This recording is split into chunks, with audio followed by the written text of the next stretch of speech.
In this third lecture of special relativity, we define the Galilean transformations and discuss two examples of their use. The Galilean transformations let us move from one inertial frame to another, and are mathematically defined such that the laws of physics stay the same in all inertial frames. Before stating the transformations, we define the concept of event. In physics, an event is a four-dimensional point consisting of three space coordinates and one time coordinate. Because space and time coordinates depend on the reference frame chosen, so does an event.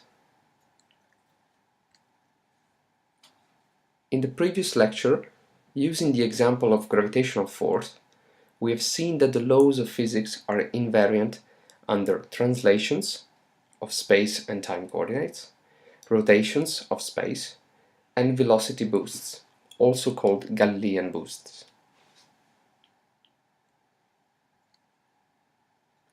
The Galilean transformations are then defined as the mathematical transformations that contain altogether translations, rotations, and velocity boosts. Note two important things. First, if there are no rotations, then R21 is simply the identity matrix. Second, by differentiation with respect to time the spatial coordinates, we can obtain the equations for the velocity transformations, usually called Galilean velocity additions. We first discussed the example of a free-falling body, a ball in this case, seen by two observers, Alice and Bob, that are moving with constant velocity one with respect to the other.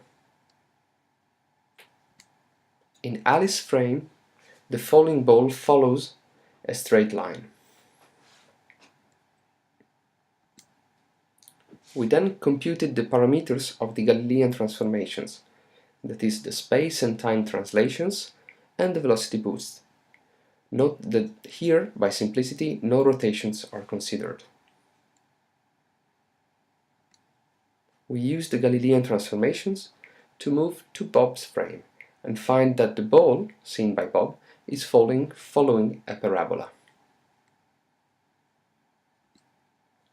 We then discuss how three-dimensional spatial rotation can be thought as a composition of two-dimensional rotations about the axis, and give the mathematical definition of the rotation matrix R.